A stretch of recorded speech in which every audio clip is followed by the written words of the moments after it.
नमस्कार दोस्तों, मेरा नाम निपुन जोशी है और समय आ गया है हमारी इस जीवन को परिवर्तित कर देने वाली इस मैजिक प्लेलिस्ट के 27वें दिन के अभ्यास पे प्रवेश करने का। तो दोस्तों, जैसा कि आप लोग जानते हैं, ये जो प्लेलिस्ट है पूरी तरीके से वर्ल्ड की famous renowned self help book magic में जो कुछ भी धन्यवाद के, कृतज्ञता के अभ्यास बताए गए हैं, वही मैं आप लोगों को हिंदुइज्म के आध्यात्मिक सिद्धांतों के साथ एक्सप्लेन करने की कोशिश कर रहा हूँ। क्योंकि देखिए दोस्तों, नो मैटर जितना मर्जी भी आपके अंदर ईश्वर की तरफ विश्वास है, आस्था है, श्रद्धा है, लेकिन अपने दिनचर्या में, अपने रोजमर्रा के जीवन में जो कुछ भी आपको वर्तमान में जिन भी चीज़ों की प्राप्तियां हैं, उसको लेके आपके अंतर मन से ईश्वर की तरफ कृतज्ञता का भाव होना चाहिए। क्योंकि देखिए दोस्तों, ऑथर ने इस किताब में जो 2 प्रिंसिपल्स पे सारी प्रैक्टिसेस को एम्फसाइज करा है, उन पे जोर दिया है, वो यही है दोस्तों कि जो यूनिवर्स वर्क करता है, हमारी जो भावनाएं काम करती हैं, हमारे जीवन की जो परिस्थितियां काम करती हैं, वो सबसे पहले काम करती है लॉ ऑफ अट्रैक्शन के प्रिंसिपल पे।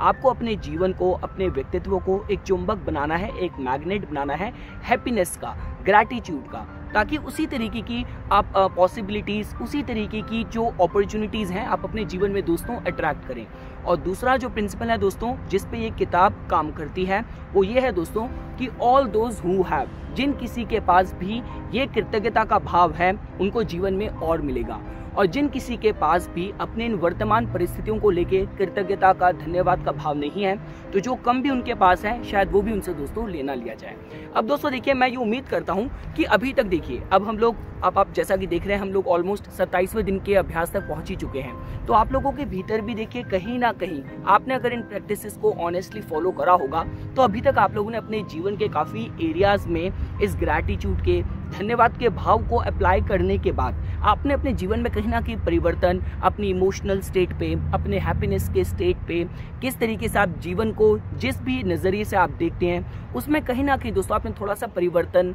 थोड़ा सा पॉजिटिव चेंज की दोस्तों आप लोगों ने अनुभूति करी होगी। तो मेरे कहने का मतलब ये है दोस्तों कि अगर आपके जीवन रूपी वाहन की, हम लोग इस पूरी प्लेलिस्ट पे, उस पर हम लोग काम कर रहे थे, तो हमने उसकी विंडशील्ड की बात की जाए, हमने उसके टायर्स की बात की जाए, हमने उसके इंटीरियर डेकोर की बात की जाए, हमने सब कुछ कर लिया, लेकिन हमने सबसे इंपॉर्टेंट एलिमेंट को अभी तक छोड़ के रखा था। तो वो सबसे इंपॉर्टेंट एलिमेंट है आपके वाहन का इंजन, या तो आप ये भी समझ सकते हैं कि वाहन का जो चालक है, तो वो है दोस्तों आप। तो आज की जो दोस्तों प्रैक्टिस होने वाली है, वो पूरी तरीके से दोस्तों आपकी अपनी पर्सनालिटी पे दोस्तों सेंट्रलाइज्ड होने वाली है। क्योंकि देखिए दोस्तों, जैसा कि मैंने आप लोगों को इस प्लेलिस्ट पे, जब आध्यात्मिक कनेक्शन के साथ मैं आप लोगों को कॉन्सेप्ट्स एक्सप्लेन कर रहा था, मैंने आप लोगों को ये बताया था दोस्तों कि देखिए, अध्यात्म में, हमारे हिंदुइज्म में ये माना जाता है, जितने भी मनीषी हैं, जितने भी आपके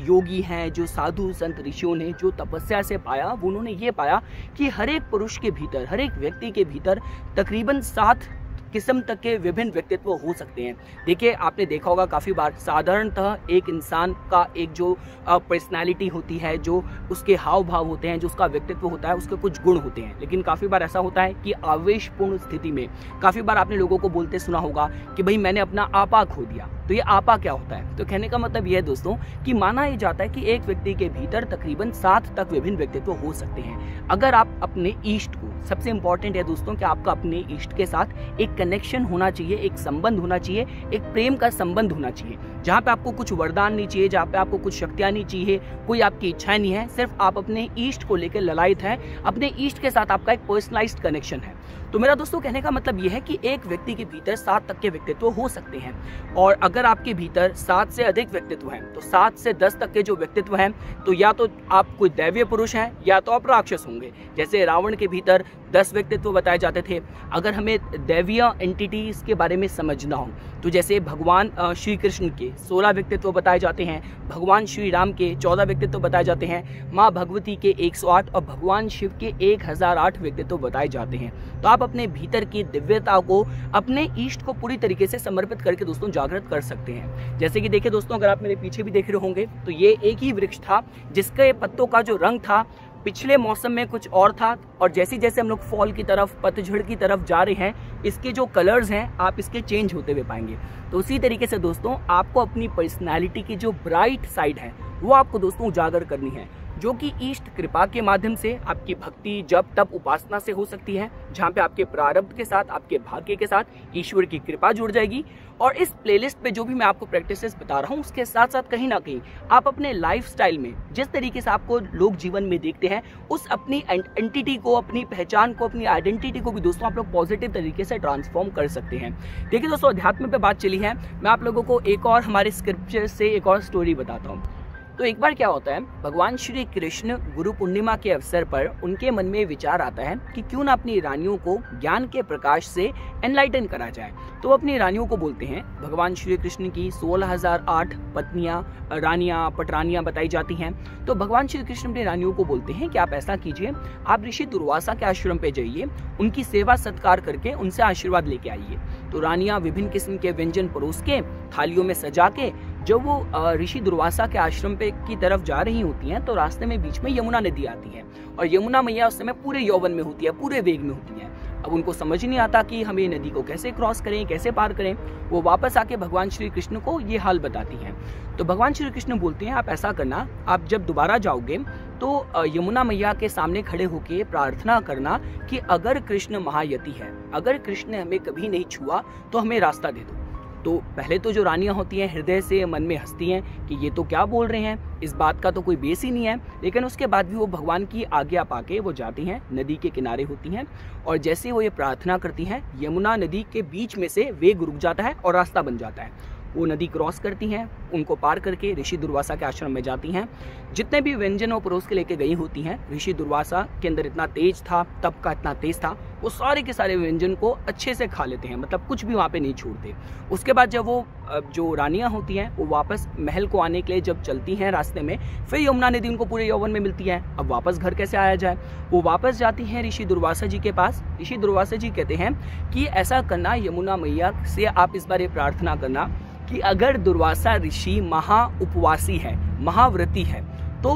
हमें रास्ता दे दो। वो उनको इस बात पे फिर दोबारा से हंसी आती है कि भाई इस बात का तो कोई बेस ही नहीं है, इनको तो हमने जितने व्यंजन परोसे थे इन्होंने तो कुछ भी नहीं छोड़ा। लेकिन उसके बाद वो प्रार्थना करती है और जैसे ही वो प्रार्थना करती हैं, यमुना मैया एकदम से बीच में उनको रास्ता दे देती हैं। तो बड़ी आश्चर्यचकित होती हैं, फिर महल जाती हैं, थोड़े दिन कुछ बोलती नहीं है। तो भगवान श्री कृष्ण फिर उनसे पूछते हैं कि भाई क्या कारण है आपके इस मतलब आपकी इस असमंजस की स्थिति का। तब उन्हें पूरा जो प्रसंग होती हैं बताती है। तब भगवान श्री कृष्ण कहते हैं कि जो दैवीय घटनाएं होती हैं उनके पीछे क्या कारण है, इसका आपको उस समय पे ज्ञान नहीं होता। आप सब जो मेरी रानियां हो, आपने कभी इस बात पे विचार करा है कि मैं एक ही समय पे दिन रात आप लोगों के साथ कैसे होता हूँ? लेकिन मैंने तो आप में से किसी को भी छुआ नहीं। हुआ ये था कि जब त्रेता युग में, जब राम अवतार के समय पे, जब मैंने धनुष तोड़ा था, जब मैंने धनुष और स्वयंवर पे जब मैं गया था, तो उस समय आप सब माता सीता की सखियां थी और आप सबके मन में ये विचार आया था, ये इच्छा जागृत हुई थी कि काश हमें भी पति के रूप में ऐसा ही वर मिले। मेरे को एक अपने रूप में देख के अगर कोई मुझसे कोई भी इच्छा करता है मन में भी, तो उसकी इच्छा तो मैं पूरी ना हो ऐसा तो हो ही नहीं सकता। तो जिस वजह से अपने इस द्वापर युग में मुझे आप लोगों की उस समय की जो आपकी इच्छा थी वो मुझे पूरी करनी पड़ी और आप सब मेरी रानियों के रूप में आपने मुझे स्वीकार करा और मैंने आपको स्वीकार करा। तो ये दोस्तों मेरे कहने का मतलब। अब दोस्तों देखिए, हम लोग आज का जो हमारी मैजिकल जो प्रैक्टिस है उस पर अब हम लोग फोकस करते हैं कि किस तरीके से आपके व्यक्तित्व को, जो नॉर्मल अगर ग्रीन पेड़ की तरह अगर होना था, उसको किस तरीके से हम एकदम ब्राइट, हैप्पीनेस से भरा हुआ और कलर से भरपूर दोस्तों हम लोग बना सकते हैं। तो दोस्तों देखिए, एक चीज़ आप लोगों को समझनी होगी कि अगर आप अपने आप को लेके, अपने लाइफ को लेके, अपने जीवन को लेके अगर आप ग्रेटफुल की अनुभूति के साथ जिएंगे, बहुत धन्यवाद के, कृतज्ञता के भाव के साथ जिएंगे, तो ऐसा हो ही नहीं सकता कि किसी तरीके की आप अपनी शॉर्ट कमिंग की वजह से आप अपने को ब्लेम करें, किसी भी तरीके के परफेक्शन को लेके आप अपने को बहुत क्रिटिकल नेचर को रख के अपने को जज करें, अपने को अंडरमाइन करें। देखिए दोस्तों, अगर आप हिंदुइज्म के आध्यात्मिक सिद्धांतों पे अगर जोर देंगे तो 84 लाख योनियों के बाद, इतने आपको जन्मों के बाद आपको ईश्वर ने आपको एक मनुष्य की योनि दी है। आपकी समाज में, इस दुनिया में, यूनिवर्स में जो जगह है वो डिस्टिंक्टिव है। इंपॉर्टेंट ये है दोस्तों कि जो कुछ भी आपकी प्रतिभाएं हैं, जो कुछ भी आपके गुण हैं, आप उनको पूरी तरीके से जब ईश्वर को समर्पित कर देंगे तो उसी के माध्यम से ईश्वर आपके लिए कुछ ना कुछ दोस्तों आपके कल्याण का रास्ता खोल देंगे। देखिए दोस्तों, काफी बार क्या होता है, हम लोग बोलते हैं कि हम अपनी शॉर्ट कमिंग्स पे ही एम्फसाइज करके रखते हैं, पर हमें ये नहीं पता होता कि वो जो शॉर्ट कमिंग, जिनको हम अपनी कमियां देख रहे हैं, वो ईश्वर ने हमें गिफ्ट गिफ्ट्स दिए हैं, हमें ईश्वर ने ब्लेसिंग्स दी हैं। मैं आपको बहुत छोटा सा एग्जांपल बताता हूँ। जो क्वीन बैंड का जो लीड सिंगर था, उसके जो दांत थे, उसके बाहर निकलते हुए दांतों की वजह से टीनेज में, उसकी पूरी स्कूल लाइफ में उसको इतना बुली करा जाता था, उसको इतना मजाक करा जाता था, लेकिन ही रोज अप टू बिकम, वो इतने ज़्यादा फेमस हुए अपने सिंगिंग टैलेंट्स की वजह से। और उनकी जो सिंगिंग टैलेंट्स थे, उनकी जो सिंगिंग में एक डिस्टिंक्टिव पार्ट था। देखिए, ज़्यादा तो मुझे सिंगिंग का नॉलेज नहीं है, लेकिन जो मैंने उनकी बायोग्राफी में पढ़ा है वो यही था दोस्तों, कि उनके जो भी एक्सपर्ट्स हैं, जो भी क्रिटिक्स हैं, वो उसी बात के उनको अप्रिशिएट करते हैं कि उनके सिंगिंग में जो डिस्टिंक्टिव जो एलिमेंट है, जो एक गुण है जो उनको सारे सिंगर से अलग करता है, जिसने उनको विश्व का सबसे रिनोन, सबसे फेमस, सबसे प्रतिभाशाली गायक बनाया, उसके जो कारण है वो कहीं ना कहीं उनके दांतों की जो प्लेसमेंट है, जिसकी वजह से जो ध्वनि क्रिएट होती है, उसको उन्होंने दोस्तों एसोसिएट करा। तो मैं ये दोस्तों आपको बोलना चाहूंगा, पूरी तरीके से अपने को, अपने प्रतिभाओं को आप ईश्वर को समर्पित कर दीजिए। मानव योनि मिलना और इस पृथ्वी पे मानव रूप में विचरण करना दोस्तों, ये अपने में ही एक ब्लेसिंग है, और इस बात की दोस्तों आपको अंतर मन से इसकी स्वीकृति होनी चाहिए, इसकी अनुभूति होनी चाहिए। तो ठीक है दोस्तों, ऑथर ने जो आज की प्रैक्टिस बताई है वो उसने कुछ इस तरीके से डिजाइन करी है कि आज आपको अपने व्यक्तित्व को लेके आपको ग्रेटफुल रहना है, आपको थैंकफुल रहना है। क्योंकि जब आप किसी चीज को लेके आपके अंतर मन से अनुभूति होती है कि इस चीज के माध्यम से ईश्वर ने मेरे पे अपनी ब्लेसिंग, अपनी कृपा दिखाई है, मुझे लाइफ में इतनी बेस्ट चीज मिली है, तो आप कभी भी उसको एज ग्रांटेड लेके नहीं चलते। तो मेरे कहने का मतलब ये है दोस्तों कि आज आप लोगों ने ये करना है कि आते जाते आज के दिन में किसी भी समय अगर आपके मिरर पे, आपकी अगर शीशे पे नजर पड़ती है, तो आपको अपने को देख के आपको कहीं ना कहीं अंतर मन से ग्रेटफुलनेस की फीलिंग लेके आनी है। आपको ईश्वर को धन्यवाद देना है, आपको ईश्वर की तरफ कृतज्ञता के भाव की अनुभूति करनी है। जो कुछ भी आपका व्यक्तित्व है, जो कुछ भी आपकी शारीरिक संरचना है, जो कुछ भी आपका भौतिक स्तर है, जो कुछ भी आपकी प्रतिभाएं हैं, उन सब के लिए दोस्तों आपको ईश्वर को धन्यवाद देना है। देखिए दोस्तों, मैंने आपको पहले ही बताया था, जो ईश्वरीय सत्ता है वो दोस्तों पंच महाभूतों से बनी हुई है, और उसके साथ साथ ईश्वरीय सत्ता के साथ जिस पे भी उनकी कृपा होती है, तो ये 6 गुणों का तो वहाँ पे कहीं ना कहीं आप उनको उजागर होते हुए पाएंगे। जहाँ पे हम ज्ञान की बात करते हैं, जहाँ पे हम बल की बात करते हैं, हम सौंदर्य की बात करते हैं, ऐश्वर्य की बात करते हैं, त्याग की बात करते हैं, हम ख्याति की बात करते हैं। तो इम्पोर्टेंट ये 6 के 6 गुण आपके भीतर हैं, और जो ईश्वरीय कृपा से जागृत करे जा सकते हैं। इम्पॉर्टेंट यही है कि आपको आज का जो आपका दिन है, और आज के दिन की प्रैक्टिस के बाद कहीं ना कहीं आपको ये अपनी लाइफ का एक पार्ट ही बना देना है।